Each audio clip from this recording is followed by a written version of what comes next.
trigger warning. We're going to be talking about some emotionally weighted and charged topics. So give yourself grace, and if you're not ready to listen, that's okay. Hello and welcome back to Right on Time with me, Megan. And me, Sarah. Oh, and it's so nice to be back. It's been a long time. I feel like it's been ages. It feels like it has been ages, and we're in a very different setup. I know, bougie. Very bougie. Sarah said she feels a bit like Oprah Winfrey. Like with the Meghan Markle interview. It's literally the same. Because the weather's been nice, so it just looks like we're somewhere tropical. I know we're not, but we're just, we're local, low-key. But yeah, how are you? How's your week been? Yeah, I'm good. I'm doing a lot better. I want to actually say thank you so much to everyone who sent me messages. I'm still getting messages, just with people relating to the last episode, and I've had a lot of people say I felt like listening to how I felt, and it was just so nice to hear someone else say it. Relatable. And even though I don't want anyone else to feel like that, it made me feel seen as well, if you know what I mean, even though I was the one putting it out there. I think that's huge. Yeah. But I think you're right. Like, so many people have reached out to our socials and just said, thank you so much for being real, being transparent and putting a spotlight on it. But how are you feeling? Yeah, I'm definitely feeling better. I mean, every day is different and I take every day as it comes. I'm not going to lie, like maybe last weekend, 2 weekends ago, I felt a little bit like flat, and I just have days that I do feel a bit like, but the dread is like lifting. Good. I don't dread the days or the nights as much anymore. So and that's big. That's a big it's change. huge. And I do just feel more like me, which, I mean, not completely, but we're getting there. I feel like you're getting a bit of Sarah back. Yeah, feel lighter, shall we say. I like that. And how are you? I'm doing okay. How's your week been? My week been, it's been good. How's your last 2 weeks been? Because they've been chaotic. Yeah. As they always are. So we put out on our socials that the reason for a delay in this hotly anticipated episode coming out was due to the fact that we had a slight plot twist when it came to Blake. So he was due in for an operation elective, which we knew was ahead of us, and then in Blake true form and fashion, keeping you on your toes, he decided, you know what, actually I'm going to change things a little bit. He will tell you. It's his world, we just live in it. 100%. Like, it's Blake's world, we just live in it. Yeah, definitely. But yeah, no, it's been good. So he went in for an operation nearly 3 weeks ago now. Yeah. Wasn't expected to be quite as early, but at the end of the day, it was the right thing to do. He's doing really well, recovering really well, and back home, and we're just, I think, enjoying having normality again. Yeah. And so, having him back to his normal self. Yeah, and he's doing great. Like, genuinely, I'm not just saying that, he's doing really great. And actually the surgery was hopefully exactly what he needed to resolve this. For anyone out there whose little one has ever had to have a shunt, it is quite a terrifying thought. Yeah. And it is a big operation. Any operation's big, but this one was a big one for us. And I know certainly for Paul and I, the word shunt felt quite significant. Yeah. And it is, unknown territory. But he's doing good, and fingers crossed, it's the last. That's that chapter closed. And we can move forward. Yeah, hopefully. But thank you for your patience. But we're really excited for today. I'm a bit nervous. See, I feel a bit of both. I feel a bit of nerve and a bit of excitement. But certainly it's a first. You asked and we have listened. Yeah. I don't know what it's going to be like. Let's hope it's no drawing blood for a stone. Yeah. We'll try our best. I think they'll get into it. But yeah, we have two very special guests joining us today. Our other halves. Godsey and Soup. AKA Paul, Godsey. And Ryan. Soup. So yeah, we wanted to shine a light on what it's like to go through the premature journey and NICU experience as a dad or a partner. Yeah. You know, we've very much talked about our experience as a mum, and they've very much walked through the same journey but in very different shoes. Yeah, I think their perspective is going to be really different. Yeah. Really and we different. want to give them that space and that opportunity to share what it was like for them. And the way we've decided to do it is I'm going to ask Paul questions and Megan's going to ask Ryan, and we're going to leave the room so that they don't feel like we're watching them to say the right thing or whatever. They can answer honestly and freely. So hopefully this goes how we want it to go.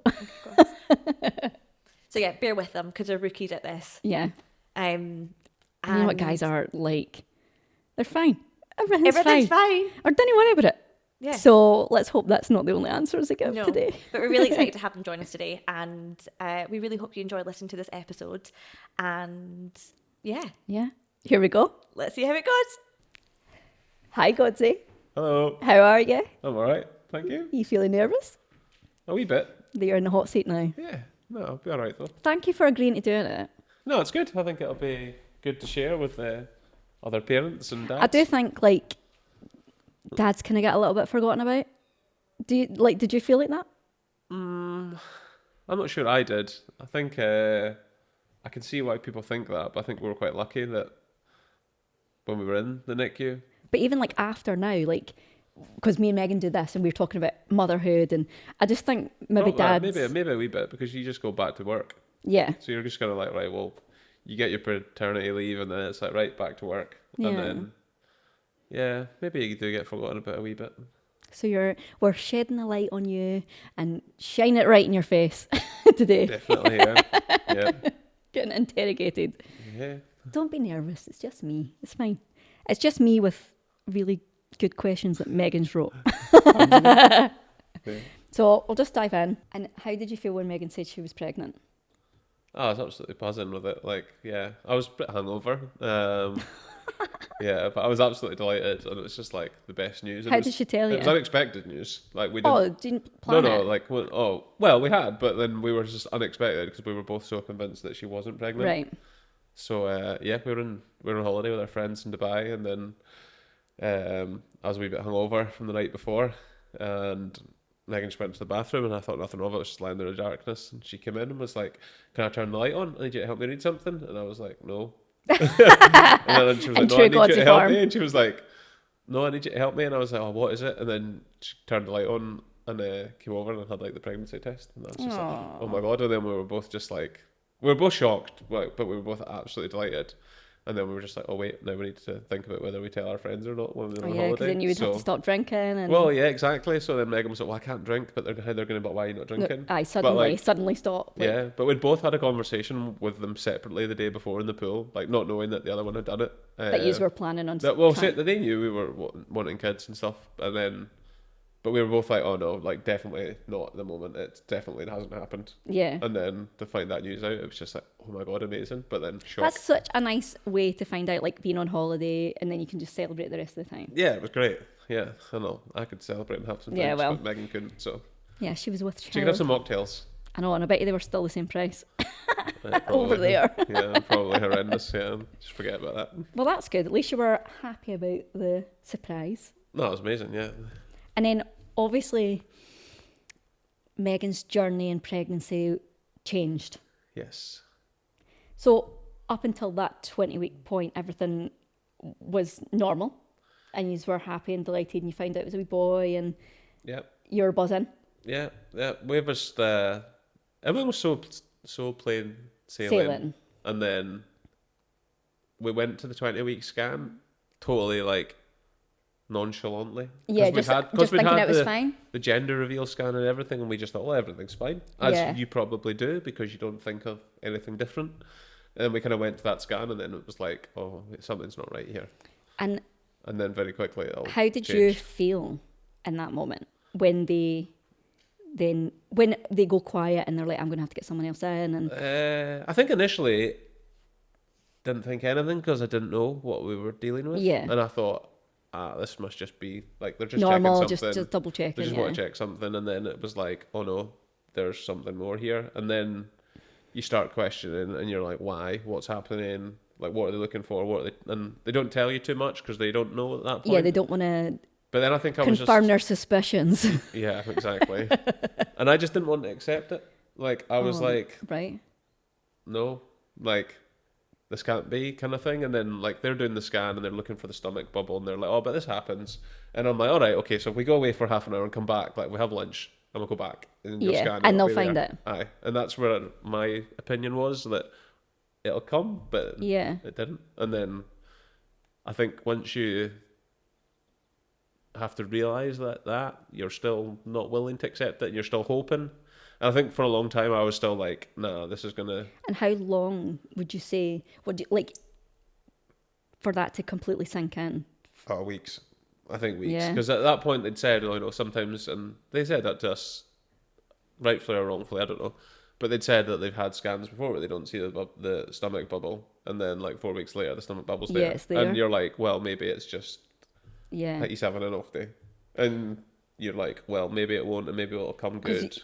When we done Megan's story, she said that you went in and you were the one that said, let's not do this weekend, let's wait until next week, let's go and think about it, the test to see if there was one. Yeah, and that was me hoping, and also been like, they'd told us about the anaesthesis, and I was like, that's not going to be nice.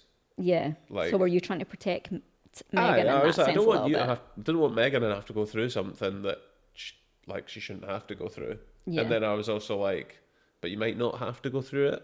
And Yeah, because they might find there's it. a risk as well. Like they told us there was like 1% chance that Yeah. like the worst can happen. And I was like, well, why would we take that risk until we need to take the risk? Yeah. So I think I was kind of like, no, like probably turned work head on a wee bit and was like, no, I wouldn't take that risk at work. So why would I take it now? Yeah. So I was like, we don't need to do it yet. So we don't do it yet. And then on the Monday, it was like, right, we need to do it. So, And did you feel like you had to kind of keep that kind of calm and positive attitude for Megan? yes, yeah, definitely. Like it was tough because you try not to worry, but you're also trying not to. If I worried, Megan would worry. Yeah. So I was like, if I portray worry, she'll worry more. Yeah. So I hadn't had to like try and like put up a front almost. Whereas Maybe in deep down you actually were obviously and they're worried. like, don't Google these things, and I'm like, right, cool, that's the first. But thing that's I'm the gonna first do. thing you're going to do. And That's I the said first to thing anyone's Megan, going to do. do not Google it, because I was like, you go down a rabbit hole and you don't know what you'll see. Yeah. Whereas, And then you're at night time like, oh my God. yeah, and then like at that point I'm then going in and I think I had the cold or something, and I was like asleep in the other room because I didn't want to give Megan the cold. And then I'm like Googling in the other room like what's going on. Yeah. And, like, and driving yourself crazy about it. Aye, but then you also read Hope, and Right. like ended up going on like Mum's Net, and you read Oh, yeah, so Mum's much Net. on there, and I was like Did it take you ages to figure out what all the LOs and everything. Yeah, all and I the was like, different what's letters an were? LO? I was like, what's an LO? And then it was Yeah. a little one. I was like, aye, that took ages. like OH, other half, and like all of these different Yeah. things because it took me ages. I'm Yeah. thinking, what the? Yeah, Am I I reading? had no idea. Just gibberish. Absolutely no idea. So, but then once you were, I don't know, I went on that, went down some rabbit holes, but then also went down holes where it gave me hope, and I was like, oh, maybe. And do you think you clung to that a little bit more than? I probably. I think Megan was kind of like, no, like, and I was like, no, we can still be, it can still come, like, the positive story can still happen. Yeah. And I think that's probably a little bit that I just was like, I'm not going to give up. Yeah, a little bit of fighting, yeah. But I don't know if it did good or not. I'm somebody that I wanted to know, and I Yeah. think I like to know what's happening. Whereas in that situation, I had it completely taken away from me. Yeah, so it's like, out of your control, Google was like- my curse, but my savior at the same time, because it was Yeah. telling me and then educating me. And I was like, in one way, it was good because then I could be like, well, I know a little bit more about this now that the hospital weren't telling us yet because they hadn't confirmed their suspicions. Yeah. So I think it was good and bad, but yeah. Then after this news, so after this news, you had to then go for more scans. Mm-hmm. And then obviously when it got confirmed that this is what was happening, it was like was it every 2 weeks, every 1 week? Did you have to go for scans? Initially, it was every 4, Oh, okay, that's not bad. Sorry, I thought it was. but that didn't last very long. Oh. I think it was like 4 weeks initially, and then did they cut it 2 weeks? So the anticipation to every scan, was that there? Like the hope, or was it like? just builds up every time? I think because at that point it was 20 weeks, and then they did a 21 because that's when they did our thesis, and then that's when they did all our genetic testing and everything, and then they tell you that that's all fine, and you're kind of like, right, Yeah. but then that gives you hope again because then you're like, well, they haven't found anything, so. Because they kind of portrayed it then, it was like the best of the bad situations, wasn't it? Well, exactly, yeah, and it was. Like, it was the best of the bad that could have been, and then I think it was 4 weeks then, so it must have been 24 weeks we went for the next scan, which you kind of try and put to the back of your mind, but then you're Yeah. kind of going into that, going, right, they're going to now start to Yeah. build their suspicion, and you don't know what you're going to see, and you might see something else. So did you feel worried every time, or did you feel like you had to Definitely put worried. on this positive thing for Megan, like we're going to go in, it's going to be okay You every still have to time? put the positive thing on, but still worried. Yeah. Like, and I think that's the hard bit. You're being positive, but you're not really positive deep down, and you're like, oh no, this is worrying, and like you're going in there worried, but you don't want to portray that you're worried because I don't know, worry doesn't do good. So I was like, well, I'm not benefiting anything from worrying here. I can't control it, but God, I wish I had that mindset just in everyday don't- life. don't Just don't know. worry about it. don't always have it. But I think it's something think- I've learned more now. I'm like, I have to look at it and go, well, I I suppose- can't control what this outcome's going to be, Yeah. but I can control And I how I suppose- respond to it. In this, it's like, right, what can I control then? I can control my knowledge of it, Well, exactly. and I can control how I react to it, and how, if I know more about it, then I'll be more prepared. Is that how Yeah, you yeah, felt? exactly. And I've always felt that if I knew more, then I can ask the right questions. Yeah. So when I go in to speak to the surgeons and they're talking about all these words I've never heard of before, Yeah, I know. then I'm like, right, okay, so if you're telling me this, then what about this? What about that? Because then you went on the surgical list and all these different meetings. Yeah, So you must have met yeah. so many different people who were using jargon that you had no idea Well, we about. met quite a lot of new people. We met our surgeon and the team that were going to look after Megan and the baby. And then I guess that they were quite the same most times Right. when we would go in. It So would be it the was same all the people. same people. Yeah. That's good then.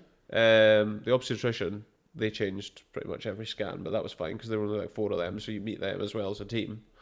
But yeah, you kind of met the same people every time, so you kind of Right. built that little reputation rapport with them, and I think that helped as well for when things did happen then, because you already know who you're dealing with. Yeah, you feel comfortable and with you them have, and you have like a bit of trust. trust in them. You've got to know them. It's not just like you've turned up to the hospital Yeah. and you've met somebody for the first First time, time, and they're this is telling you happening. that this is happening, like what's happening with you. Yeah. So it's like, yeah, we had that was an advantage for us that How we did had someone you- to look to. Did you have like a kind of period of, because Megan kind of said that she almost had like a bit of grief period of a normal, like she's grieving the normal pregnancy that she thought she was going to have, and the normal kind of, did you have that feeling? Yeah, I think so. I think I'd probably never really thought of it like that, but I think there was periods where I was like, well, why are we not allowed to be excited now? Yeah. And it was like, you couldn't be excited because you were just worried. So then it was like, oh, well, everyone else has started to do their nurseries and everything else. And Yeah, we're sitting there and you going, felt well, like you couldn't do it. Why do we want to do that? Because we might not take our baby home. Oh God, that's So then you're like horrible. not doing it. But then I was like to Megan, I was like, we have to do it because I just got goosebumps there. yeah. But then we forced ourselves to do it, and it was the right thing to Yeah, do. you're glad that you did that. Because actually, when we did it, it gave us a little bit of like, no, this is happening. And Yeah, you're still having your baby. yeah, like you can't. It's easier said than done, but you can't just live on the negatives. yeah, And it would have been very easy just to live on the negatives and say we're not doing anything. yeah. But actually, he could have been born and been absolutely fine. Yeah. That was always still a hope, Hope. that it could happen. And if it happened, and we Because had stranger to things have happened. well, so exactly. yeah, And if it had happened and we had nothing ready at home, it would have been a disaster. yeah. So, Yeah. yeah, I think it was definitely tough to do that, but Yeah. something that we had to do, I think. And let's go on to the labour. Hmm. So you were 4 hours away. Is that correct? So at 28 weeks, when Megan went into like preterm labour, when she got blue lighted to the hospital, I was up in Inverness. And how did you feel getting that phone call from her? Like, Well, what was going through I your told her to go to mind? the hospital initially because she phoned me and said, well, she spent about 45 minutes, an hour on the phone to me, chatting away, driving home Oh, from yeah. Glasgow. And then she was like, oh, I'm also a bit sore today. And I was like, why are you telling me that now?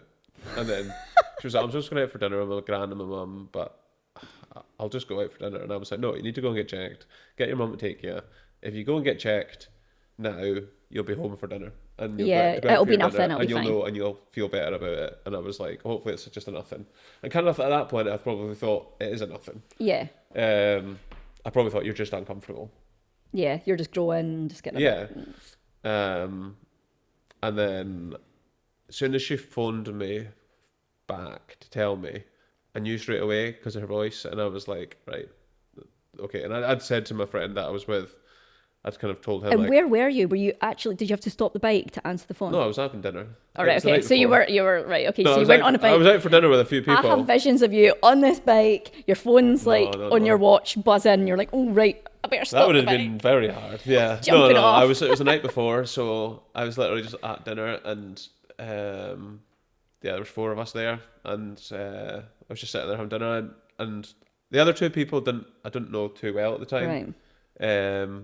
So it was kind of like, oh, I won't tell them too much because I don't know what's going to happen here. And then when Megan phoned, I went outside the restaurant to take the call, and then I came back in, and my mate was like, went to let me back in at the table, and I was like, oh no, I'm on my way home. And he was like, oh right, everything okay? And I was like, no, Megan's in preterm labour. She's going to the hospital now. And then God.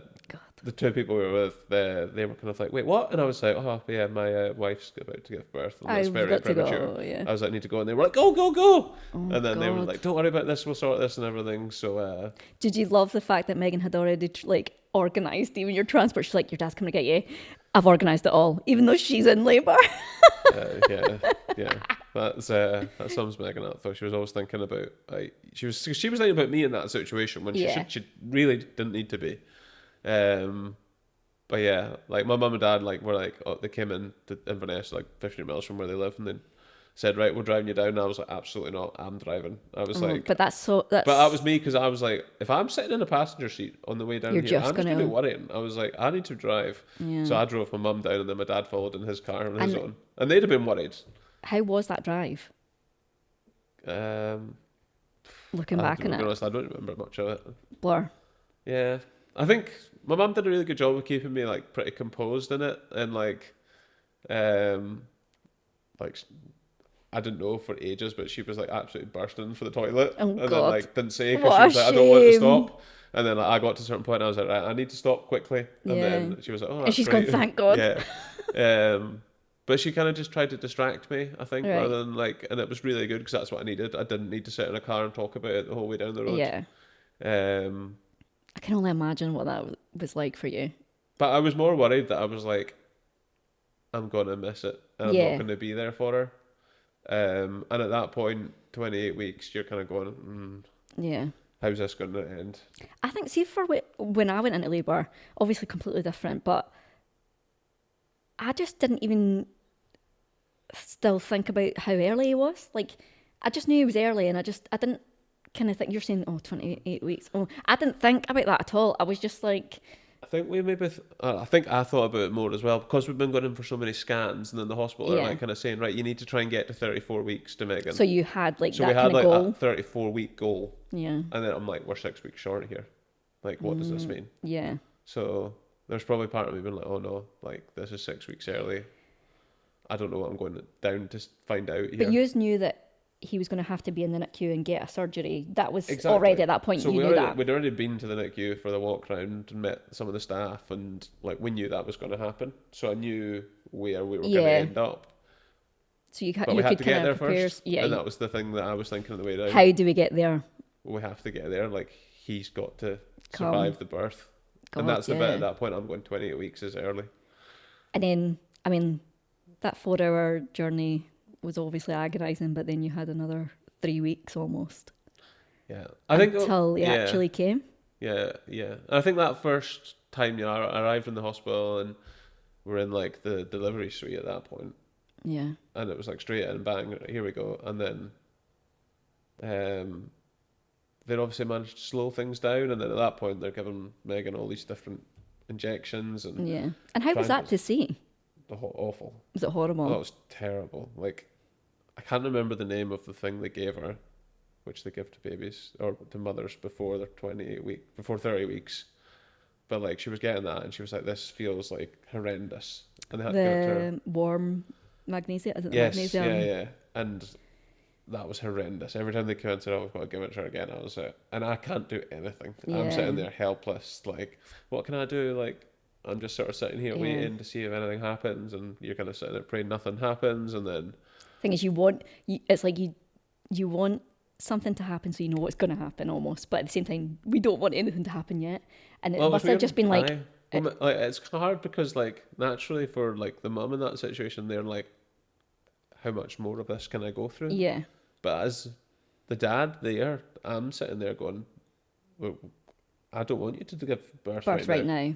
Like they're telling me like they've got all the monitors on, the CTG scan, and they're like, baby's healthy and baby's doing well, and I'm like, keep him in there. I know. Like, Well, that's good then. like, Let's keep that. we'll do this as like, but then there's also a point where I'm like, how much of this can you go through? Yeah, I mean 3 weeks in and out, like, oh my yeah. God. Yeah, and then when they said they wanted to like drain the fluid and that was horrendous. She told me about this, and it was like 45 minutes she had to lie there. That was awful. Like I was sitting there, and she had the headphones on and stuff, and I'm just sitting there like holding her hand, just like. And I'm not a big fan of needles. I'm definitely a lot better now. But yeah, I can imagine. I was not a big. I think fan you of kind of needles. needed to get over that. yeah. And then when they took the needle out to do it, I was like, "It's Was not it big? what they've described." It was huge. Like I've never seen a needle like that was going to go into God. someone. And then like I was like, I'm going to watch it just to see what happens. And like. They just were like bang, and it was like as if you were to pop a balloon almost to put it in. And I was like, but they have to because they've got to pierce the membrane, I think. And my God! Like I was like, oh my God! The fact that they do it and it's so dangerous in case they touch the because it's such a dangerous thing. Well, they've got to make sure they don't. But then that's why they've got the scan on, and they know they're not going to touch the baby when they go through. But like Megan was in so much pain during it, and like it was horrendous to watch. And she did it once, and then they were like, "We'll do it again." And I'm sitting there thinking, "Don't do it again," because. And at any point, In did my you head say as to well, her, like, no? Well, no, it's not. They're telling us it's the right thing to do. Yeah. I've got to put our trust in them. But then I'm still like, that's 1%. That's 1% each time you're doing this. And then he's wriggling away, like having a party. And I'm like, and then Megan's in agony and she's not to move either. So it was scary, and I don't know, it was horrible to like. And once they did it, and we stopped, and like Megan was just like done. She was so exhausted and everything, and like. That was really, really hard. I couldn't put her through that again. Like I would never want to see someone go through that again. And then when they came back and they said about, oh well, we could try again, I was like, no. And would you maybe say that was one of the worst parts of the whole thing for you? That or the actual labour? Definitely. It was definitely probably one of the worst, if not the worst part. Because it was just like, you can't do anything. Yeah. And you're seeing the ultimate pain, and you're thinking, I mean, what a tripper, eh? Like. Yeah, like to do it twice. When the first time they said, right, we've done do it, and like they were like, oh, we could do it again now immediately, and she was like, do it, and I'm sitting there, been like, if I was sitting here, I'd have been like, I'm gonna be upstairs by now. Yeah. I would not have been able to do it twice, and like, I was like, oh, this is uttermost respect, and like, I was like, unbelievable. Wow. So. She did incredible with it, and I was just like, but that was her, as like she said, that's her doing everything she can for her little boy. Yeah. So she's sitting there going, well, I can control this, and and she's yes, like, okay, I can sit it. here and grill and bear this for a bit longer, and I'm thinking, I don't know if I could have. Yeah. But it was hard. It was hard to see someone going through that, especially the person that you love, innit? Yeah, exactly. And you want to protect her. Yeah, you want to protect her, but you're also trying to protect. Your baby. Your unborn baby. And oh you're God, like, yeah. Oh my God, like, and that's a hard balance through the whole thing. Yeah, especially for you from the 20 weeks, really, up until he was born. Like, you can't do anything, like, as the dad during that phase. And neither can the mum, right? She can look after herself. Yeah. But you as a parents can't do anything apart from just look after yourselves and look after each other. But I feel like a lot of that maybe got put on to your shoulders a little bit to be there for Megan, and so that nothing breaks. It's almost like you're juggling plates. Like you have to. You know. Yeah, but it's just something you do. You get on with it. I had no choice, and it was like, do it, and in a weird way, because they're scanning you all the time, and then because she had to go back like every Thursday or something like that. I think every week at that point. They said, right, you'll be back in every week now to get scanned, and then that time we did go in, and she hadn't told me that. I know that maybe moving, and I was like, that her waters had maybe broke. Yeah, and then it was like, oh no, this is I was raging with her so annoyed because I was like, Yeah. why have you not told me? And she was like, I didn't need you to worry. See, to be fair, when she was telling me, I was a bit annoyed at her. I was like, why have you just not said But I anything get why she after didn't want to everything? because she was like, I don't want to worry you, like, unduly. And I was like, yeah, but you need to just say it. And I'm glad she said it at the time because it would have been a disaster if she hadn't and we'd gone Yeah. home. But initially I was like, why have you not told me? Like, you should have told me this. And then I wouldn't be sitting here in shock as we now wait for this result to see if your waters are Yeah. broke. But even then, I think that night before her waters fully went, we were probably like not fully accepting that it was about Yeah, to happen. still thinking like, oh, I'll probably still go Well, we home. still thought we were going to our friend's wedding Yeah. on Saturday. I know, she said that. She was like, no, I've got an outfit, I'm going. Yeah, like we were pushing to go, and like, yeah, I think at that point we weren't quite accepting of it. But And then, so she has Blake, yeah, and then gets taken straight to the NICU, yeah. So he was born, and then and you went with him. went in the bag and everything. Yeah, and then, little chicken in the bag. Yeah, and then he got taken. So in pre-labor, they just told us what would happen, and they were Right. like, right, all this will happen. They told us about the bag and everything, but they were like, oh, we've got a resuscitator in the corner. We'll Yeah. resuscitate her there, and I was like, right, cool. So it's all in the same room. And then we were doing it, and the resuscitator wasn't set up properly. And then they were like, "Oh, we're actually going to do it straight in the room across the road because it's the proper room for it and stuff." And we were like, "All right, okay." And then he was God. born. Oh, so they took him out and then took him out the room. Well, he was born, and then they were like, "Right, he's going to go across the corridor into the resuscitator room."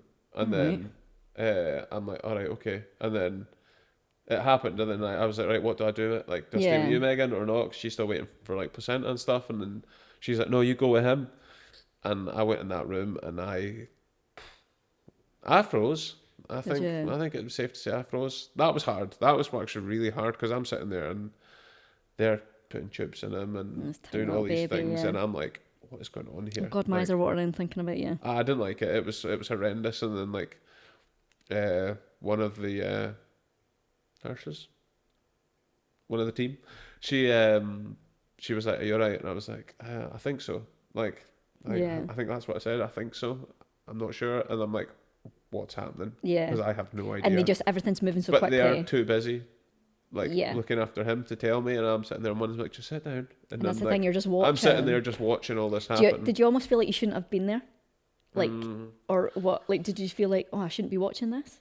Or yeah, probably. a bit like, why am I in this room? Should I be here? It was hard because you felt like you didn't want to be there, but then you had to be. So that was awful. So I had to delete that memory. But then it's also like the first time That you see your baby. properly, yeah. Yeah. And they're like, "Oh, look, you can," like once they'd sort of put him on the ventilator and everything, they were like, "Right, you can come up and like see him and stuff, and you can touch him and that was really nice." But then I'm like, right, As nice as that could be. aye, knowing right, he's going to the NICU, then I'm like, all right, okay, And you couldn't hold him, you couldn't take him. Like, no, I couldn't. No, he was like, couldn't tou- no, I like- couldn't- all I could do was like touch his hand, basically. really. And then they're like, right, well, you go back through to mum now. So then I'm going back through. And she's saying, is he okay? Like, she's asking Well, a she's then question. like, probably thinking, why am I back? Yeah. And then still waiting for placenta to remove and stuff. And then like, I'm like, oh no, he's okay. Like he's fine. He's fine. Like how are you?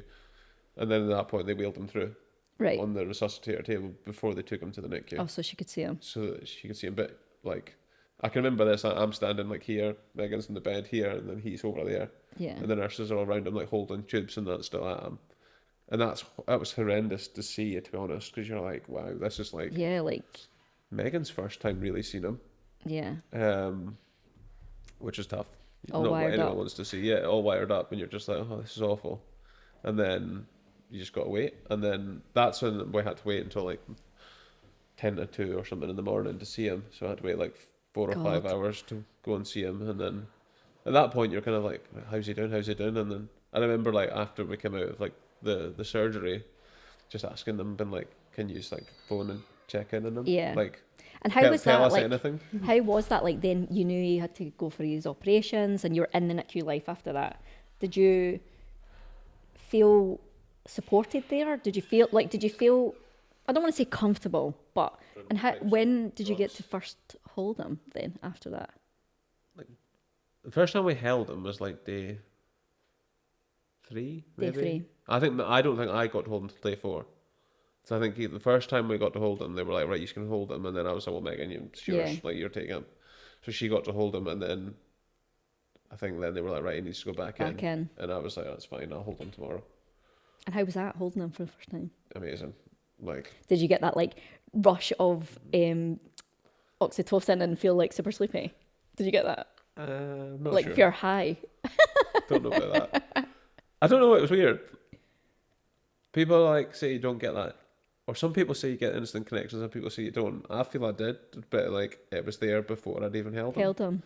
Because I was like, well, he's here, and we need to get him out of here. And that's all you're thinking at that point. How do we get out of here? Yeah. I don't want to spend a day longer in here than I need to. I know. And God, and you were there for what? Was it 19 weeks? 19 weeks in the hospital initially, yeah. I think when he was born, I remember speaking to the surgeons and stuff and asking, like, when could we go home? Being like, when's realistic? And I did that. Realistic? Megan wasn't there. And I asked that question because I was like, I want to know. And what did they say? Much quicker than 19 weeks, but they didn't expect all those complications that he would have along the way. And because when we kind of asked that, they said anything before full term is a bonus, and that's all they said to us. Yeah, they never said any time frame. I think I actually can't remember what they said. I think they maybe said, well, we knew he had to be there for the 4 weeks because they wouldn't do the operation until he was a certain weight, and that was a terrifying period because you're like, what if he gets to the surgery date and he's not at the 2 kilo weight that they'd targeted? So every day when he was getting weighed every week, what did they weigh on Monday, Wednesday? It was every like second day. Yeah, like every time they weigh, I'd be like, oh, he's not really going up, and that would be devastating. If he hadn't gone up, you'd be absolutely gutted. But then if he'd put on like 10 grams the next day, you'd be buzzing. Yeah. You were on neonatal leave, is that right? Yeah, so I was really lucky. As lucky can be, I guess, that my employer had told, because we said, like, did you? Yeah, when did you tell them this? Well, as soon as he was, I think I told my boss on like 5th of January after we went back for Christmas, and we'd told them my family and everything, like, got 12 weeks. Like, I was like, oh, just to let you know, I will be out of the business for a while in the summer, but like, I'm thinking like 4 weeks. Yeah.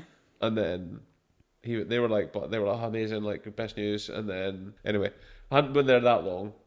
And then they were like, no, absolutely amazing, like, great news. And then that's when I think I had to say to them, been like a few weeks later, then I had to be like, right, we've had bad news now. Yeah. Like, he's probably going to be in the hospital and stuff. And they were amazing with me, like, straight away, been like, that's if really you need time, like, take the time, don't worry about work, like, things will keep going. And then as soon as they did that, my line manager basically told me, he was like, oh, by the way, there's this policy, you might need to know about it and stuff, and like our HR team kind of got in touch and said, look, you'll get this if he's in NICU and everything. And I was like, what is this? Like, what is this policy? And then that's when I told Megan about it. I was like, look at this thing. And then like neither of us had known about it. That's great, yeah. Well, that's the thing, I didn't know about it. But nobody would know about it because it wasn't. It's never on anyone's radar. Like 2 days ago. It's never on anyone's radar, is it? That's going to be your thing, so they never think about it. So like we learned a little bit about it, and I read up, and I was like, oh, well, at least I'll get like paid and stuff if we're in the NICU. So yeah, then when Blake was born, straight away I didn't have that concern.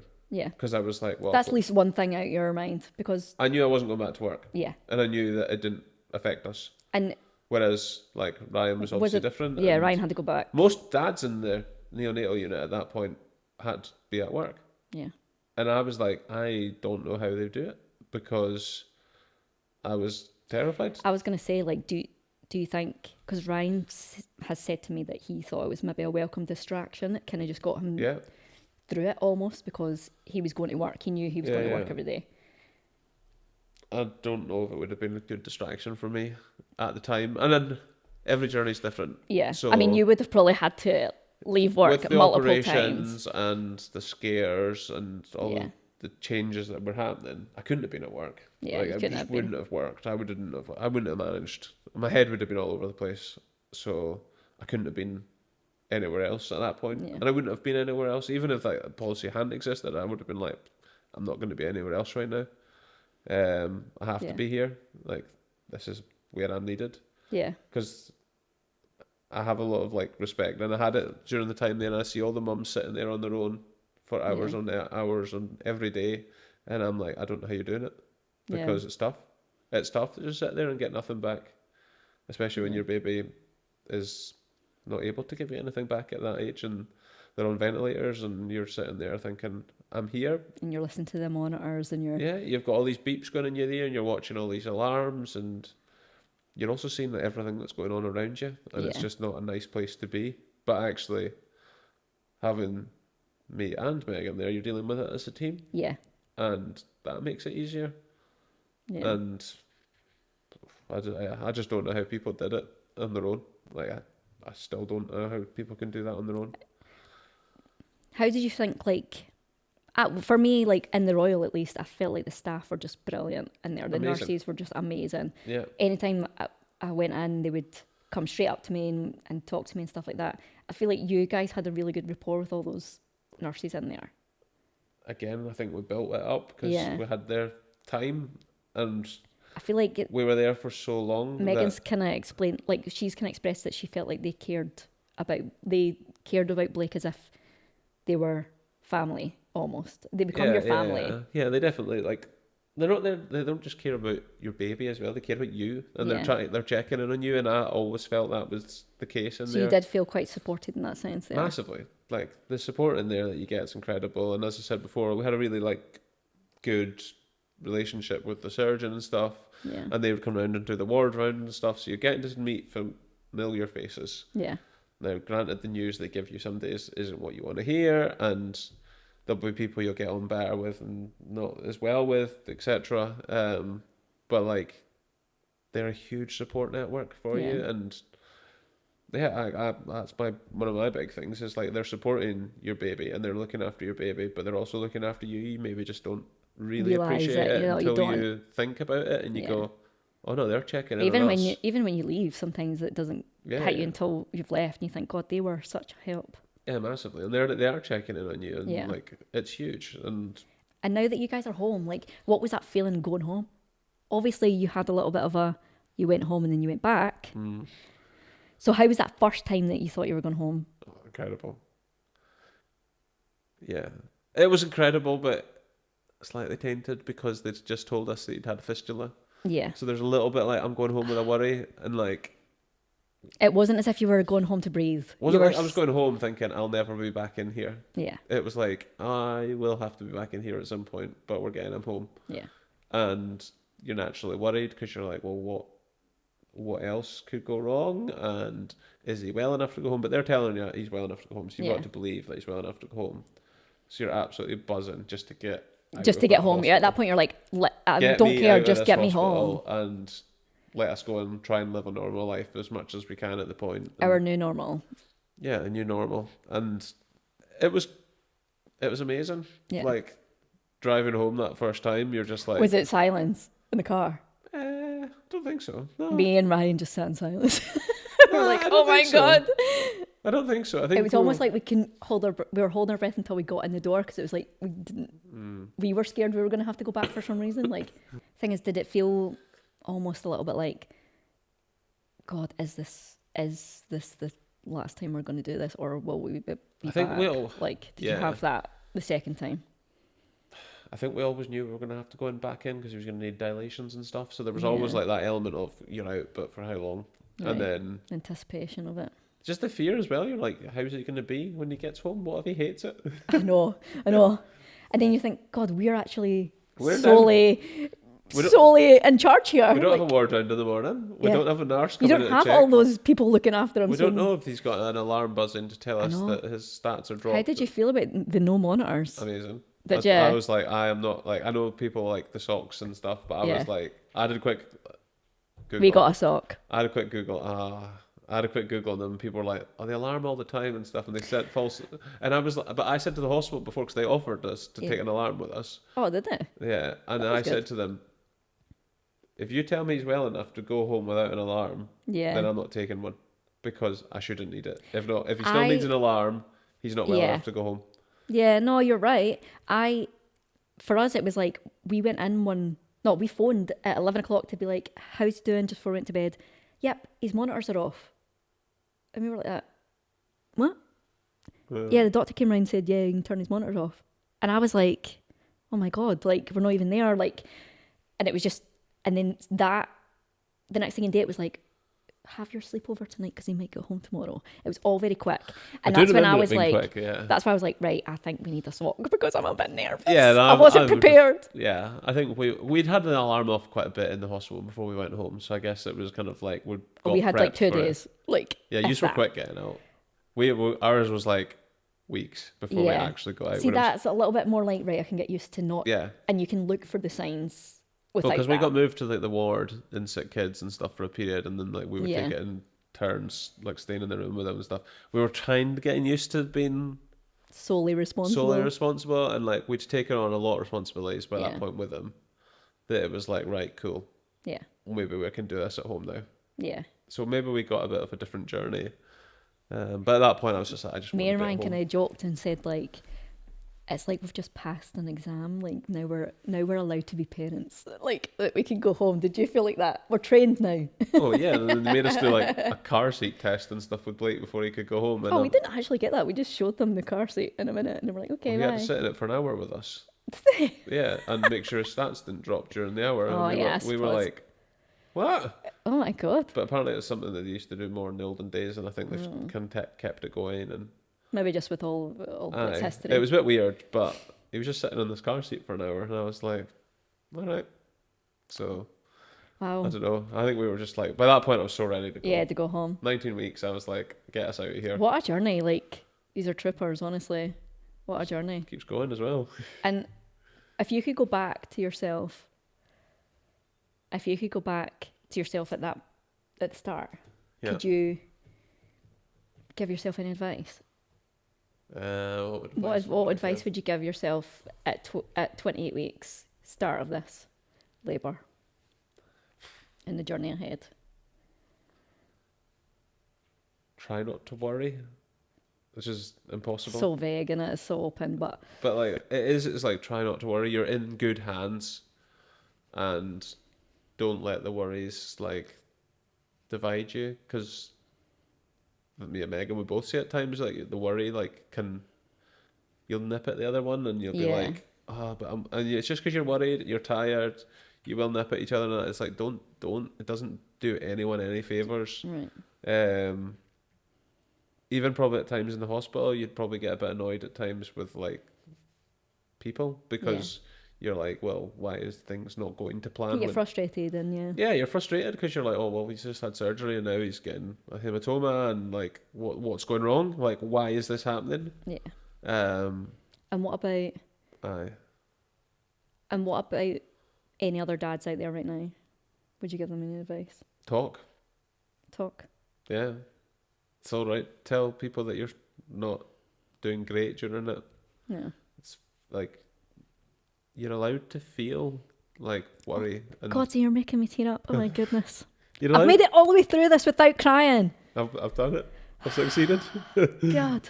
No, like you have to talk, and I'm not the best at talking. So me being doing this is amazing. Yeah. But you have to talk, and you have to express how you feel, and talking only helps. And reach out for the support. Take the support, and don't be ashamed about it, because you've got nothing to be ashamed of, because everyone's going through the same thing. Yeah. Like, and that's what one nice thing is with. Maybe it's not. Maybe it doesn't exist in all NICUs. Only speak from our experiences that you meet people in the NICU and the sick Yeah. kids and stuff, and you start to speak to people and you build those relationships. And Yeah. a lot of them will only be in the NICU and stuff, but you. That's the thing. You used to see me in the kitchen eating porridge every week. Well, yeah, Every day, there I am. porridge, toast, the whole lot. But like, you know what I mean? Like, you speak to people in those situations, and you're all going through it together. Yeah. And like everyone, you don't know what other people are going through those days, and that's when it's hard. You can make a judge, and like you can speak to people and just be like nice to someone, and then if they want to talk, they'll talk. And Yeah. Just offer I thought that. that was quite helpful, actually, just trying to speak to people in the NICU. Yeah. And the nurses were amazing for it. So And 2 more questions. Number 1, this is like just going out a week, hopefully after Mother's Day. What would you like to say about Megan being a mum? How she changed and how something nice. Say something nice about your wife. she's doing an amazing, incredible job, and has done since day one. Yeah, I'm back at work. She takes the brunt of it. I see the good, the bad. She does more than I do. She's had to pull his weaning journey along, and she's done amazing with it. Oh my God, his body's tearing up. Paul's tearing up. Yeah. Yes. Got you back, Paul. Yeah, no, she's just done amazing. Oh, good. Oh, we're both crying. And what's your dad guilty pleasure? Oh, my guilty pleasure is going out cycling right now. Oh, yeah. So this What a charity hero. cycle ride, like, hats off to Megan because she's not a cyclist and she's doing it. So everyone get behind her, support her. Donate. But for me, it's a guilty pleasure because I like cycling. He loves it. It's a day out for him. I've done it twice before, and I absolutely love it. It's not easy. It's really hard, and I don't think people quite appreciate, because I think people think, oh, you're on a road bike, like it's fine, it's easy. I think it's the equivalent of running like 3 marathons in terms of calories you burn. Wow. So that's one way to put it. It's tough, and but I enjoy it. I see it as a release. I mean, I think he's weird as fuck for that, but good for you. You've been signed up for next year, so you're I right. I'll do a marathon pub crawl. Well, each to their own. Thank you so much for doing this, Paul. No, thank you, and hopefully that's helped. And it's definitely been longer than what we expected it to be, but maybe you have an ep to yourself. Yeah, maybe I've surprised myself and I can talk more. And as I say, maybe you'll be a regular. Talking helps. You'll be a regular on this. Yeah. Thank you so much. Hello. And what is the sip of the day? It's Ryan Baxter. Hello. Hello, how are you feeling? I am feeling good. I'm okay. Yeah? Yeah, In the hot seat? I believe so, yeah. You are in the hot seat? Well, thank you for sitting with me and chatting, because I know this is definitely out with, it's not really your thing. True. So I do appreciate it. And for everybody listening in today and watching, Ryan is Sarah's other half, Soup. And today we're going to be chatting a little bit about your journey, because obviously it's very different to Sarah's, even though it was the same journey. Yeah. I think walking with her, being her other half in that journey, today I'm really interested to hear your side of that story and your side of the experience. So, kicking off, when you found out that you're going to be a dad, talk me through where your head was at when Sarah told you she was pregnant. I think, obviously I was delighted to hear it. You know, we were planning on having a baby, so it was good news. I think we were kind of sure that, you know, Sarah was pregnant because she started feeling, you know, she was getting the symptoms, feeling really, really unwell. Yeah. So she was, you know, doing regular testing, and when she showed us, we just like looked at one another, and you know, we were just confused. We were just like, how did this happen?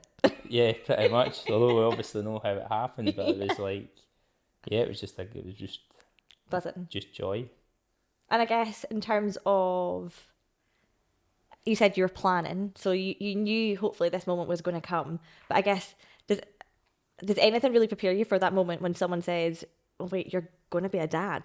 Like when the reality like sinks in and you're like shit's it's about to get real. Yeah, I mean, I always still take a step back and I'm thinking my life's like changed forever now, thinking that I'm a dad. Like you can't do the things that you used to do so quite easily. Yeah, and responsibility. Like as soon as, I don't know if you felt this, but I remember like Godsey saying, as soon as he found out like I was pregnant, he was like, I just felt like responsibility hit a little bit around, okay, I have to think differently. Like, did you feel that at all? Or were you kind of like almost out of sight, out of mind until Felix is here? Like, was it just, I guess, plain sailing as normal? I would say so, because I tend to not think about things a lot.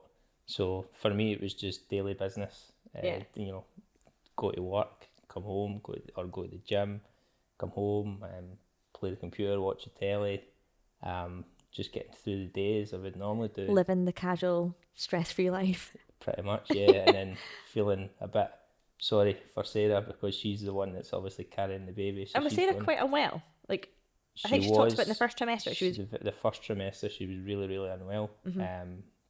She was, in bed a lot of the time, feeling tired, Mm-hmm. feeling or being sick, feeling sick, not eating. I think she was living off bread for the first trimester. I felt bad for. Feel for her. helpless, I'd imagine. Yeah, because there's not a lot that I could do. I could try and, make food or something like Make her that. but toast. Pretty much, but it basically came down to making toast or bread or with jam or butter, like the plain food. Shaking it up with a bit of jam. Yeah.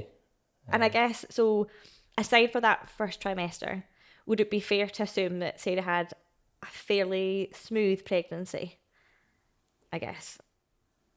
I would say so, yes. So after the first trimester, it seemed to settle, and yeah, she was able to get on, Normality of some yeah, kind. as pregnant women do. They've got to just get on with it. And then I think at some point she started getting uncomfortable and, sleeping positions, getting sewed back. So she's went online, she's ordered, the pillows that you get. I think I had about this much space. They take over the whole bed. Yeah, so I know that was the only thing I feel like, what can I do here to help her? So it's like, if she needs 3/4 of the bed, then it's like, I'll take it. okay. So And I think that's one of these things that we definitely take for granted. Like, when I look back to when I was pregnant, I mean, I literally had a fort of pillows around me at one point, and Godsey was literally on the edge of the bed. And I'm not even gonna lie, I'm really sorry, Godsey, because I didn't even bother to say thank you for the fact that he just sucked that up. So I guess for when you got that phone call from Sarah to say, hey, things feel a bit different, I'm gonna go up to the hospital and just get myself checked over. What were you thinking at that point? Because I guess if everything had been smooth, were you just quite chill about it, or did you have an ounce of doubt or worry at all?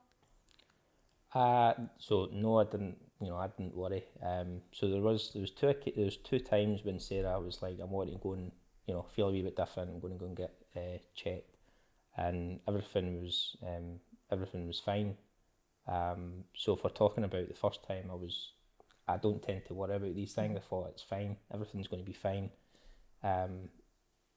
So I actually was planning on going to, or I went to Musselburgh races that day that she felt different, so she went to hospital with her mum just to get checked. Obviously I was at the races and she just messaged me saying everything's fine. So obviously I just carried on with my... Had a good time at the races. A good day. So so the first time was okay. The second time, are we talking about when she went into St John's? Yeah.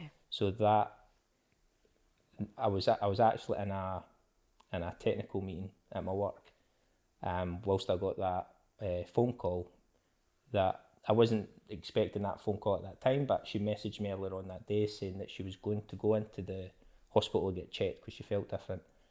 And then when I got that phone call, basically she says that she was in labour, I just kind of froze and was a wee bit trying to stay calm, because that's normally how I am. Yeah. But I think I just kind of froze, had to go into the meeting and ask my manager to come out. And then I started getting a wee bit upset, because I'm starting to think that Sarah's told me she's going into labour, and I'm starting to then, things are going through my mind that she shouldn't be going into labour this early. So I started kind of worrying about, what does this mean? Yeah. So I think I was in two minds.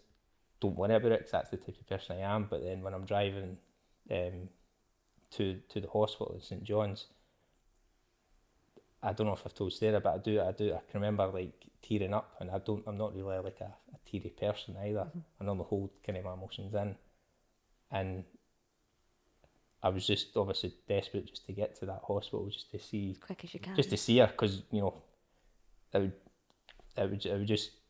would know how she's feeling as well about the whole situation, because she would have been shocked just like how I was as well. So I can't even imagine getting that information when you're in work, for one, and you're in a meeting full of colleagues, and you're then probably trying to keep a bit of a straight face a little bit and not let people in as such to know what's kind of going on, but then to have to process that, communicate that to somebody, and then jump in a car.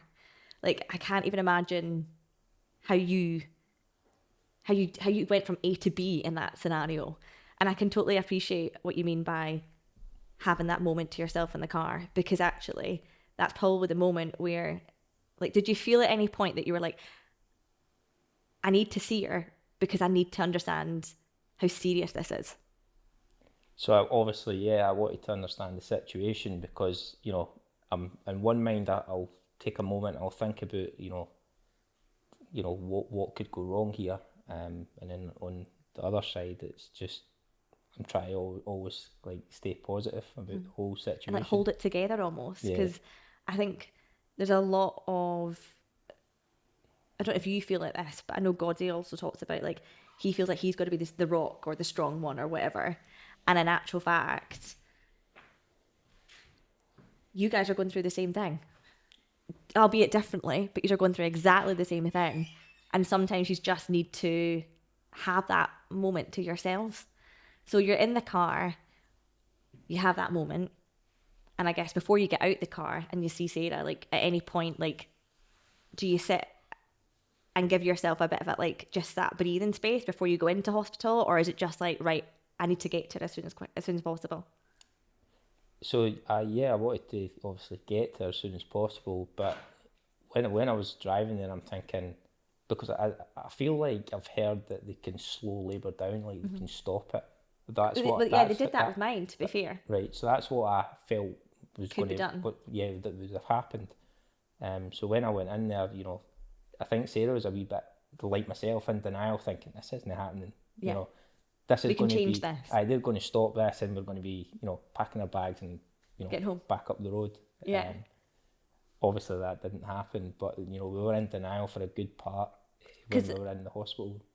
for those that don't know part of the story, I guess, so Sarah phoned you to say, I'm in labour, but at one point there was talks of you going to Kirkcaldy, right? Yes, there So was. so at that point you are driving home from work to St John's when you get that phone call to say I might be going to Kirkcaldy, and then it then changed. So I can imagine at that point, what were you thinking? Like, where do I need to go? Where do I need to Yeah. be?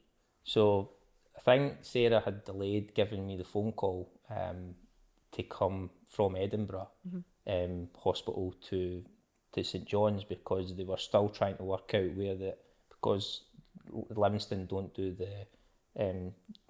want to you know, let's say I give birth at Livingston, because you know, Edinburgh Royal or other places, the bigger hospitals are more suited to have Too risky almost. yeah, premature birth. So they were telling her it could be Aberdeen, could be Kirkcaldy, could be Newcastle, because Can't even imagine. Edinburgh Royal would be the place to go, but they were full at the time.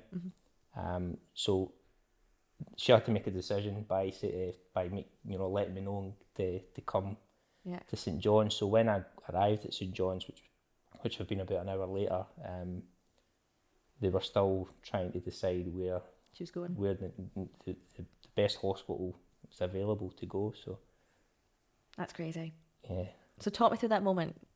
You see her at St John's for the first time. What was going on? Like, when you walked in, and how did you feel when you saw her? Honestly. I felt like, is this happening? Try to get her thoughts, and you know, like I said, the two of us thought, has the doctors got this wrong? Like, what are they going to do? Are they going to slow us down? Are they going to stop it? We're going to get another opinion. Because to me, she just looked like her normal self. She was, you know, she looked fine. She didn't look like she was in pain as much or anything like that. She just looked like she did the day before. So that's why we were just thinking, they've got this wrong. And I can imagine if she's almost as normal as she could be in that scenario. There's an element where you're sitting being like, they've got this wrong. Yeah. Like, surely this is not going to come to anything. And I guess at what point, well, in fact, what was one of, I don't know if you remember, but what was the first thing you said to her when you saw her? I probably just asked, "Are you okay?" I just asked, "How you feeling?" Like, and she felt fine. Like, she wasn't in pain. She, felt different, but I think she was just in shock just as much as I was, like, in disbelief that she's she's in labour. And it's happening. Yeah. So you're at St John's, you're back together again at that point, and they turn around and then say to you, there's a space at the Royal. You're then sitting thinking, right, what's happening? And am I right in thinking then Sarah was blue lighted in an ambulance and you had to follow? Yes. So they basically told us that they were going to go to Edinburgh Royal because they had a availability of space, a room. So when the ambulance had arrived at St John's, they were just getting her ready. So I just decided to meet Sarah through there. So I just driven ahead of them. So I met them at the Royal. Am I right in thinking you got there before the ambulance did? I did, certainly did. I want to say I know the routes very well because that's the kind of area that I work in. So yeah. I did manage to get ahead of the ambulance. And what were you thinking at that point? Because I guess at that point you knew things were developing. Did they say to you, sorry, at St John's, we don't think we can slow this down, this is going to happen? Or were you still in that, I guess, bubble a little bit where you thought optimistically this might not come to anything? I think from then when we were going to the Royal, it did feel real. Like, it was a case of, right, get out of that mindset that this is getting delayed or this isn't happening, because it's it was moving quicker at that point because the doctor done like another examination and it was like, right, so it is happening. They basically confirmed it just before we had went to the hospital. Like, this is happening. There's no turning back almost. Yeah, so I think I asked Sarah, like, what does it mean by it's happening? Like, a couple of days, But a good week, question, 2 weeks? Because I always thought that they were going to delay it, but Sarah was like, no, it's happening today, the next 12 hours, something like that. It's happening. But I think that's a fair question though, Ryan, right? Because you hear so many stories of people saying, oh, I was in labour for days, or, and I was in labour for 5 days initially and they managed to slow things down. So I think that's still a fair question on your part.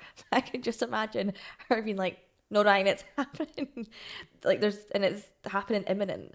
So you're in that car, you're rightly so flying through to get there as fast as you can to be there with her. You get there. Talk me through what happens at that point. So I know my way around the Edinburgh Royal, so I decided to head right straight to the labour ward. Let them know who I am, and they were obviously expecting me, so they just showed me the room. I waited there, and then I could hear the doors opening, the automatic doors, and I knew it was Sarah coming in, and she got wheeled in from the ambulance people, and we were just laughing, thinking, obviously, why are you here before us? Was she surprised? She was surprised, but the twos were still in that, like, happy, like, delirious, probably a little bit of shock. Yeah. You probably find adrenaline, right, as well at that stage, where if you think you've just come out of work, you've gone to St John's, you then have to fly all the way back to the Royal, and you're in utter like shock. There's probably that element where the pair of you are like a bit doolally a little bit. Yeah. Like, you're almost in this like strange state where you're like, is this actually happening? So you saw her, she comes in, and I can imagine, was she just as bubbly as she normally is, as if to be like, there's nothing going on? Exactly, yeah, she was just herself. As I said, she wasn't in it. I don't think she was in any pain at that point either. At 10, Sarah probably at like a good period before she was actually like in pain. She wasn't on like any pain relief at that time. I think she was just taking like paracetamol at that stage. So she was still herself, and she was still talking away as normal. Chatting away. So we were just in the labour ward room just talking to one another, and she was getting her checks done by the nurses frequently. So when did things change then for it to go? Because obviously Sarah then went not just for an emergency C-section, but she went for, things changed very quickly and escalated to her being put under anaesthetic. So from when you got to the Royal Infirmary, how quick did that kind of come about? So the two of us had like a little, I say a little nap. You try and close your eyes, but you know the nurses come in every so often to check to see how she's doing. Yeah. But I think Sarah did get a wee bit of shut eye, and she woke up in more pain, but she needed to go to the toilet at that point. So every time that she goes to the toilet, the nurses would come and they would just check as well. And I think at that point, when she was coming back from the toilet, she was in a lot more pain. And then they done another, the nurses done another check. And at that point, it was like, right, we're getting ready to go. So get ready. We're going to get you into the theatre. So they take Sarah away into the theatre, and obviously they tell me how to get ready. Obviously, I need to get scrubbed up. Yeah. Talk me through that, right? Because Godsey had that same experience, but after I'd given birth, because I had an operation post-birth, and he had to get scrubs on and everything. And it was probably less stressful, if that makes sense for him. Whereas every person I seem to hear about when they have a C-section, the other half gets taken into a wee room and they've got to put scrubs on. And it's meant to be quite stressful because you have to do it really quickly, is it not? You've got to put all your scrubs on. And talk me through that. At that point, you're probably sitting here being like, what is going on? Yeah, I mean... Or were you super chill? I feel like... I think I was chilled because I know that hospital, so I know that we were like I think the second closest room to the changing room pretty much. Yeah. And I know where the theatres are, so it's like just outside the changing room. So the staff are showing me where the things are. I already know that. Yeah. So I just got changed as quickly as I can. A couple of minutes. And then Do you think? Sorry to interrupt you there. Do you think knowing that hospital so well as you do was a blessing or a curse? A blessing. A blessing. Yeah. I think because I'm used to that environment, the nature of that hospital, that I was, I've seen things in that hospital, so I'm just used to it.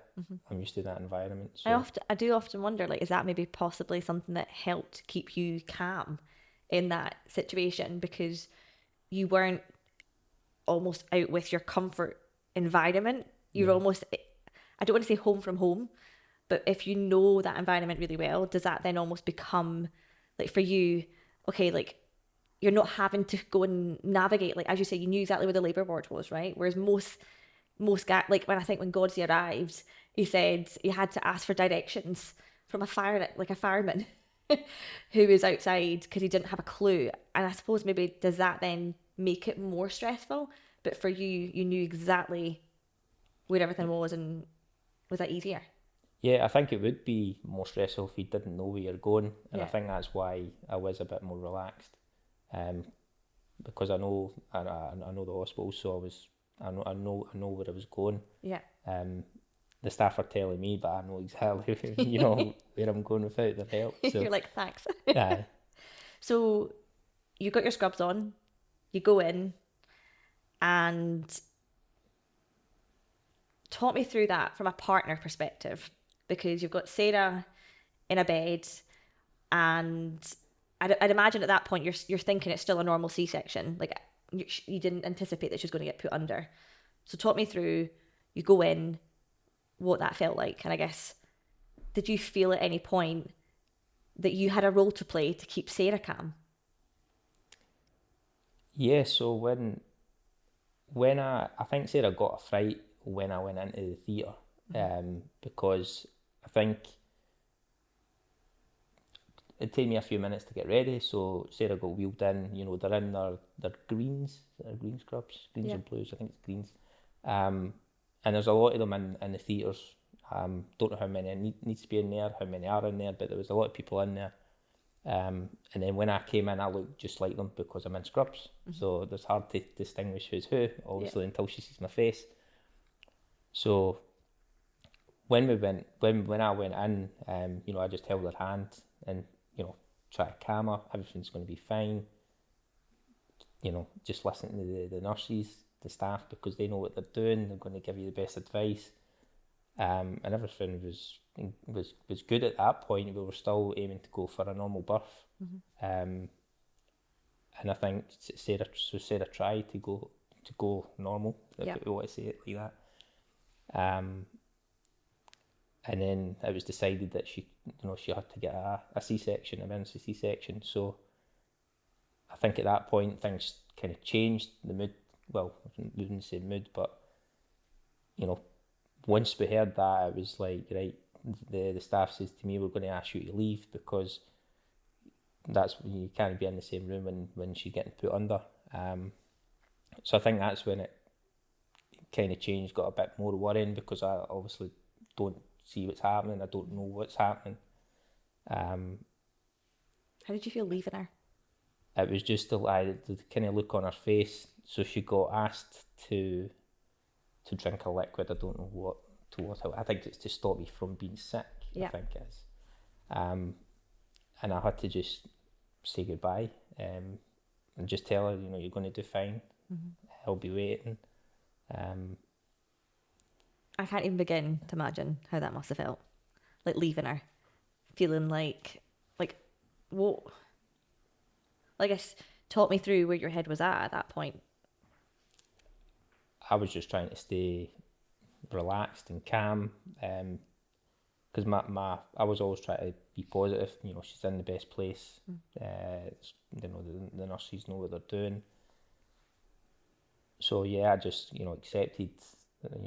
This is what's happening. I went back to the room, and I think at that point it just felt like I was just pacing about the room. It felt like ages. Felt like you had no control, probably. Just waiting on somebody coming to the door, giving me some news or asking me, And do you think? Because I don't know what happens at that point, Yeah, well, at that point you've got time for your thoughts, I'd imagine. Yeah. Because if you think from the moment you got the phone call to then rush in to then having, I know you said you had a period of kind of waiting for things to get moving, but then from the C-section point, scrubs on, a lot's happened in a short space of time. And you've had Sarah that whole time. To then be on your own and at one with your thoughts, I can imagine that that can't have been easy. It was. I always say I would stay calm, and just waited on the nurses. Do you think looking back at that moment, you realised what was really going on? Or do you think there's an element of fight or flight mode coming in? I was just thinking, I'm going to be a dad. That's all I was thinking. This is happening now. I can always thinking to myself, in a good way, it's we weren't ready for this because we've not got things in the house. Whenever you've not got all the things that you need. For a baby at that point. It's funny how that goes through our minds in that moment. Yeah. You're like, I'm not prepared. I thought I had another few, weeks to prepare. Yeah. This. And in actual fact, you look back now and you're like, God, that was so insignificant. But at the time, those are the thoughts that do come in. You almost go through your list of, I've not built the cot, I've not built the pram and all that kind of stuff. Well, I can remember Sarah had ordered these bags. Yeah. See-through bags, and they've got names on it, like the nappies and super organised. And it was all organised, but we never had time to put the stuff in these bags, so she had ordered them because we obviously thought we had a lot more time to organise, and well, there you go, try to be organised and it doesn't work out. Do you still have those bags? Probably, yeah. Probably laid out in your spare bedroom. So you are on your own, and then you get obviously told, well, what happens actually? Because I don't actually know this part of the story. you're on your own, obviously you're pacing and you're waiting to get the news and the update. And the next thing I know, it's the only bit of the journey I actually got to witness was you coming into the NICU. All right, yeah. So talk me through what happened between that to then. So they have a baby resus room, so they take them after and they've been in theatres. So they came and got me, saying, "Do you want to come and see him? He's doing okay. When I went to see him, he was wrapped up. He's like in a plastic bag, Like a chicken in a bag. like a chicken in a bag. I don't know if that's what That's what Sarah's we call mentioned. it. So it looks like a chicken in a bag. Yeah. It's just to keep him warm. So I seen him. He was breathing on his own. The nurse said he was doing okay, and at that point I got to let him put my wee pinky. So you got to hold him first. And yeah. Yeah, I got didn't know to. this. It is what it is. I got Yeah. to see him first, and I got to. I love that. To touch him first. So. What was that moment like? Oh, I loved it. Yeah. Yeah. I loved it because I knew he was okay. He was fine. The nurses were saying, obviously they'll look after him and they'll take him into the neonatal unit. But in the back of my mind is I don't know how Sarah was, so that was one of the things that I was thinking about quite a lot, worried because the staff don't tell you how.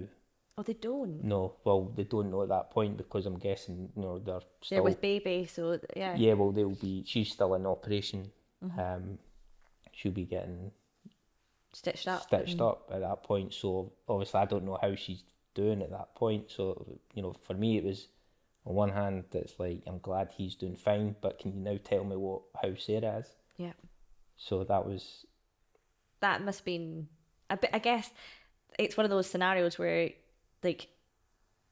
so for example, Paul and I had because we had foresight that Blake was going to be in the NICU, we had the chance to talk about splitting up. When Blake was born, I always said, leave me, go with Blake. Whereas you and Sarah never had that opportunity to have that conversation. And you almost had that choice taken away from you because you were told to leave. Yeah. And then to have that moment where you've got your little bundle of everything you probably wanted and more, but you haven't got any news about Sarah, that must have been horrendous, Ryan. Obviously we just wanted to, the two is to be there, with him. It's not how you visualise that moment, right? Of course not. So I got to see him in the baby resus room. They then wheeled him into the neonatal unit. So I got to stay there for, I think it must have been 15 minutes or something. And then I was waiting on the staff to come and tell me that Sarah was out of the operating theatre. So I had went to go and see her. She was heavily, sedated. So I just stayed by her side just to let her know that that Felix was fine, and he's in the neonatal ward. I had some pictures, and I was just trying to calm her down because when she was starting to become more conscious after being sedated, it was quite natural and kind of funny at that point because she was trying to speak to me, but the nurses couldn't understand what she was saying, but I could. I just could understand. You just know her lingo. I think so. So I was like the translator. I'm telling the nurses how she's feeling or what she's saying. Which is incredible when you think about it, actually. Yeah. Because if you hadn't been there, I can imagine Sarah would probably feel really, really traumatized by that moment. That's when you realise actually the importance of the bond that you guys have together, that you can read her body language, you know exactly what she's trying to say without her even being able to say it. Yeah. Whether that's a good thing or a bad thing. So you're reassuring her. You're showing her, which by the way, taking pictures is a great idea. I wouldn't have thought about that moment, but being able to show her he's here, he's doing okay. I guess, did you feel at that point that you could breathe a bit because at that point both of them are in safe hands? Yeah. Yeah.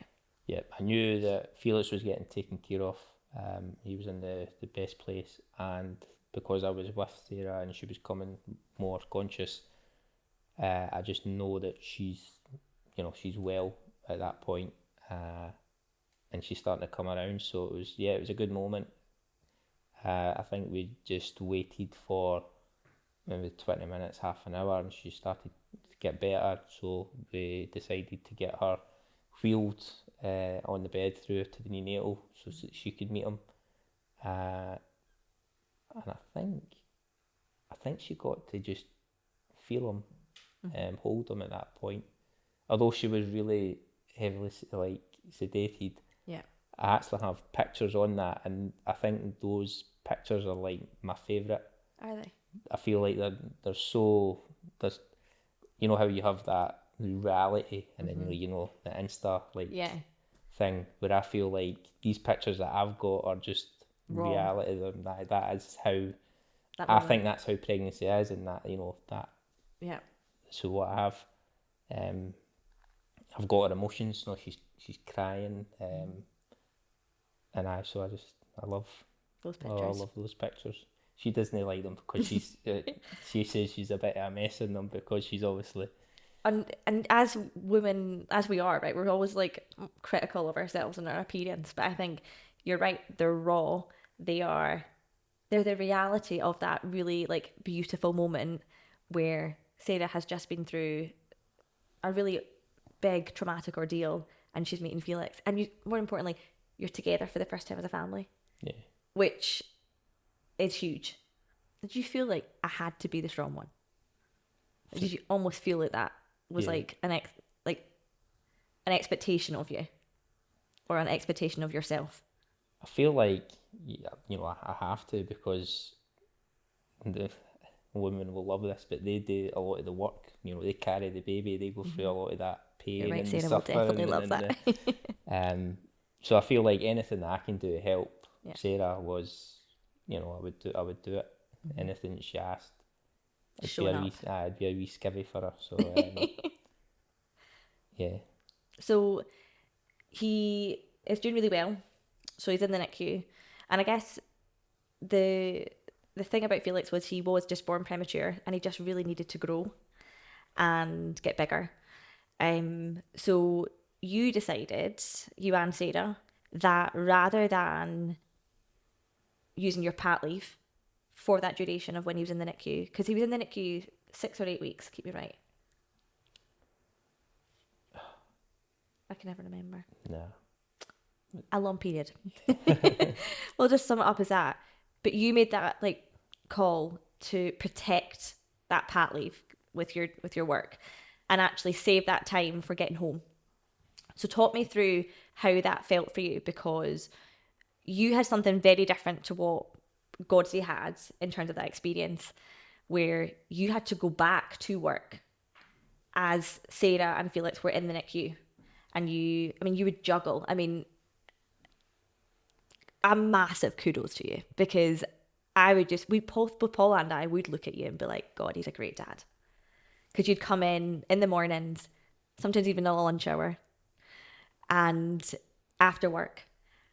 Like, how was that for you, making that decision? And I guess that juggle of having to kind of go back to normality in work while Sarah and Felix were in hospital.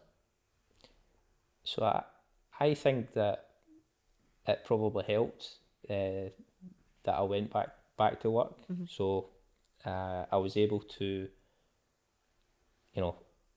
take my mind off things, by working, yeah. And then but also being in the same place where I could at any point go and see Felix. So like you said, I always went up in the morning. I got to get the handover from the nurses that were looking after him, get to see how he was doing. My lunch breaks, I went up again just to get later on I got to get a cuddle at lunchtime, see how he was doing. And, after finishing work, I just went straight there to meet Sarah and Felix, and we would have a few hours and just enjoy the moment. I think... Was it hard, looking back on it? Or did you just almost go into autopilot to do it? I want to say that you do go into that like autopilot mode. I feel like you at that moment I'm just going to do it, and then I think when you come away from that is probably when it kind of starts to hit you. You probably start feeling the effects of it for going away. I'm not sure if you touched on it on your podcast, but the alarms and the bells and the noise that you get in that neonatal.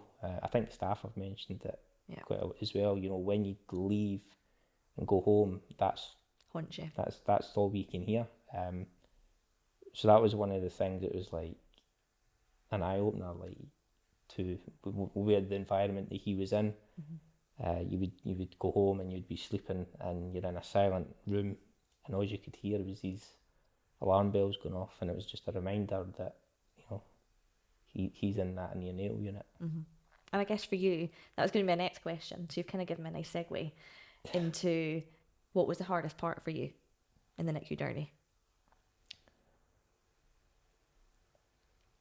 I think so. Sarah was probably my main focus is making sure that she was okay, because as I say, I tend to try and not worry. I always try and look at the things in a positive way. So although he is in a neonatal unit, you could say that's quite a worrying thing, but I'm trying to be positive, or be the positive one, by saying that he's in the best place. He's, you know, he is what's happened is what happened. He's premature.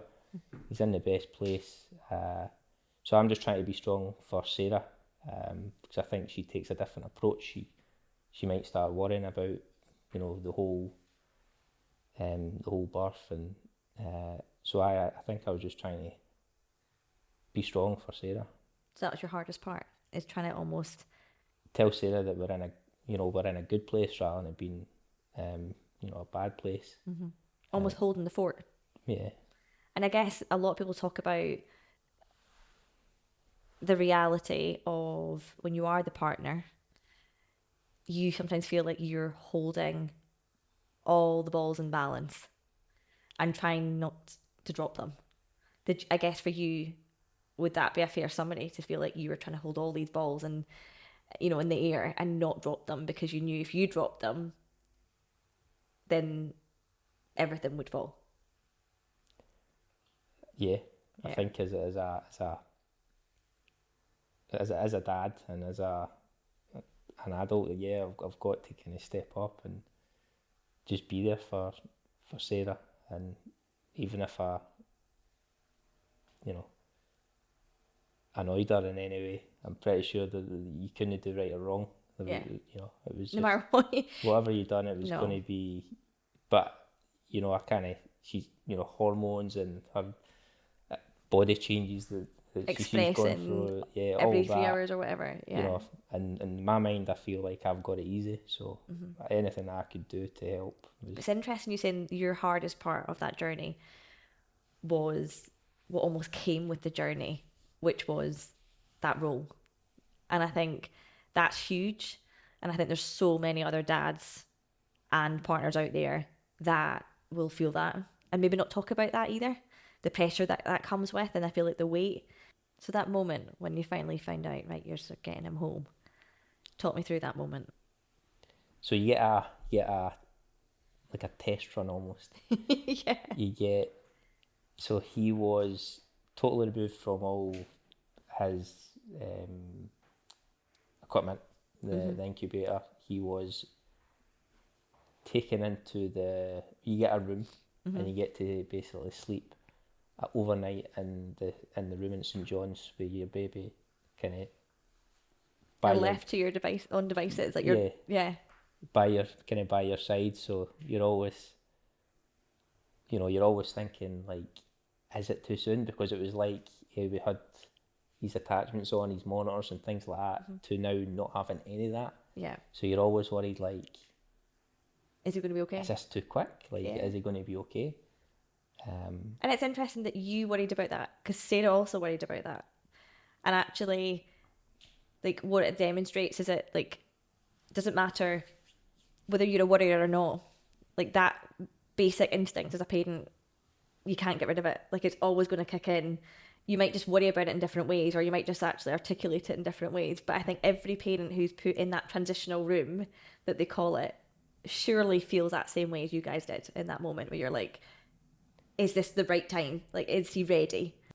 If you were to look back on that experience and give any advice to yourself walking through that journey now that you've lived it, if there's one bit of advice, what would you give? One bit of advice for myself. I feel like Sarah, she does a lot of, she's a mum, so she's already got a lot on her plate. So I think for me, it would maybe research the pregnancy and the birth, just so that I understand before you see her, like, what you need to do, what items you need to get, making sure that all the, he's got clothes and things like that. Because to me, you leave it to her to do it. I think so. Yeah, I think it's left to Sarah to kind of worry about these things and think about these things. So I think if I was to look back, I would be more prepared and a bit of research and show more of an interest.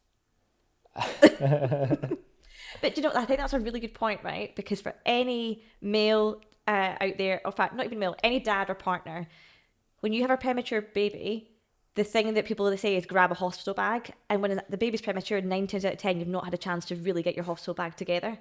So I think that's a really good piece of parting advice, because actually, if you've got an invested interest in it, then when you get that phone call to say, can you grab a bag, you can pull some bits together and at least have that insight to know what to put in. Yeah. Okay.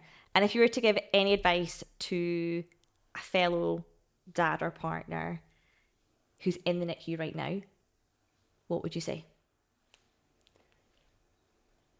So I would say just stay positive as much as you can and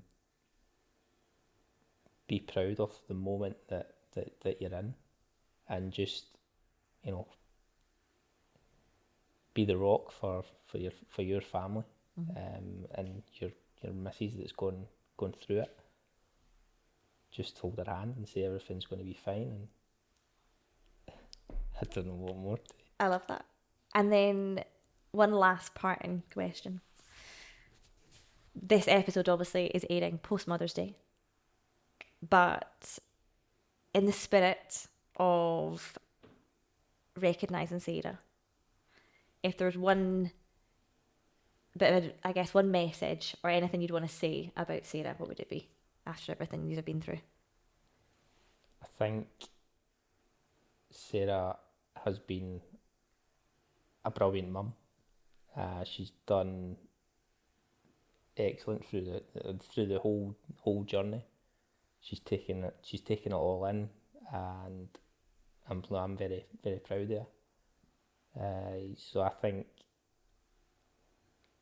we can now look and settle as a family and kind of move on and just look at the future ahead, all the good things, and just make memories. Love that. And last but not least, we can't have you leave the pod without asking this question.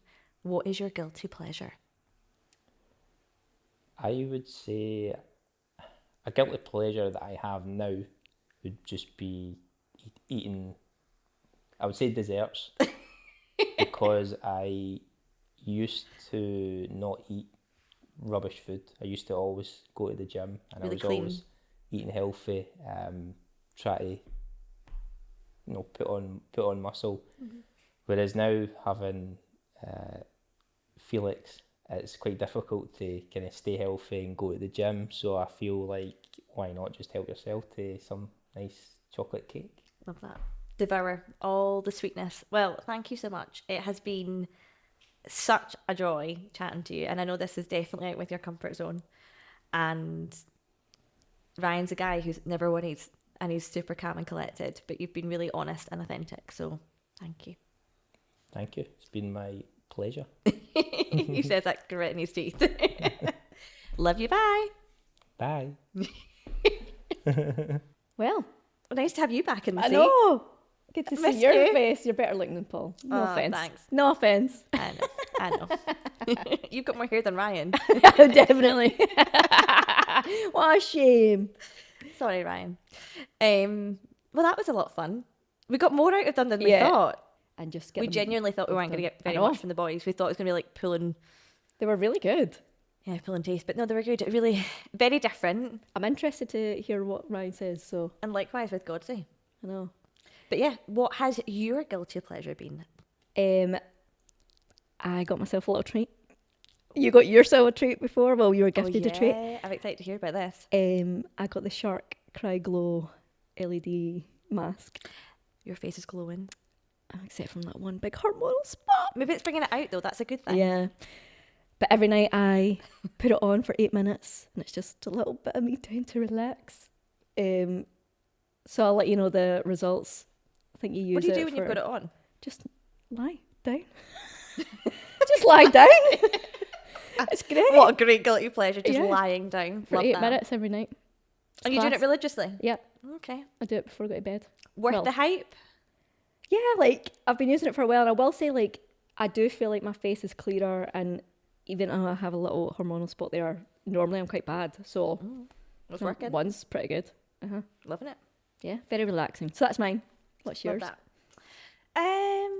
I haven't really got a major one. I think, do you know what? I'm just loving this really gorgeous sunshine that we've had in the last week. I know. And actually being able to sit out in the sunshine when Blake goes down for like a nap. Like I've actually got to stage, I'm sure people really relate to this, where I used to constantly have to pram nap him. Yeah. Whereas, Oh, wait, I'm still in that. I'm Yeah. still in that. so I am wearing shorts even at like 10 o'clock in the morning, and it might only be like 10 degrees, but I am out in shorts trying to get a bit of colour in these legs. But yeah, my guilty pleasure is definitely having a bit of vitamin D back in my life. Yeah. It does make everyone feel better. It does However, you're relaxing in the sun. I was like, right, let's get the fence painted. Let's get this done. Like, oh my God, we need to do all this so that Productive. so that it looks nice to sit outside. Because otherwise, I'll just be sitting there depressed. But yeah. God is taking a holiday, I Oh. believe, to do that kind of thing. I mean, our fence is massive. some work in to be the fair, I done garden. like 2 little bits and then Ryan did take over and finished it. So thank you. And you got a new fence too. Yeah, got a new fence because the Very storm broke ours, and that was expensive. But But yeah, it's been great. So, do you have any guilty pleasures that people have sent in? You had one which I thought was one I thought fantastic. was really good. Someone said that they sit and look at houses they can't afford on Zoop. I love that. I mean, I definitely do something very Like similar. they just when they have a bit of time, they just look at Zoop. Have a wee browse. Yeah, a they wee said when scroll. the baby's napping, I should be doing something else, but that's what I'm doing. I love that. I think I'm going to do that. Just I think to I have might. a look, Yeah, I might do that on my downtime when Blake's napping. have a little nose. Yeah, send each other wee Then it dream might make me houses. more sad. You'll next text me, be like, Megs, I'm moving. Well, it has been so much fun, and I know we're back. yeah, I it's feel so like good we're back because we're in person. Yeah, and this is bougie. I'm enjoying Yeah. this. Thanks, This Glam is Jan. Glam Jan and Bri and Thank you. Brian. It's like Well, Brian. kicked out their house tonight. We're Yeah. going to go get them. But yeah, it's been great. Thank you for listening. Our next episode is going to be our last episode of the series. Yep. So yeah, we're going to be talking all things surviving the first year of motherhood. Yep. And before we go, donate to the cycle. It's on our socials, all the links. Donate, donate, donate. Yeah, 8 weeks to go, guys. Pray for our pelvic floor. She can do this. Dear God, just pray for me in general. Because honestly, we were meant to record this on last Saturday, and it just didn't quite work out with tech, etc. But I had just done a 55 Yeah, she mile was dead. cycle, and I was broken. So it's probably a good thing we Yeah, didn't she record. was dead. But yeah, any donations, you've no idea how much we appreciate it. And in the episodes with the boys, you'll hear just how important the NICU is, not just to our little ones, but also to the families that go through that journey. So yeah, On that note, please donate. see you next time. Thank you. Love you. Bye.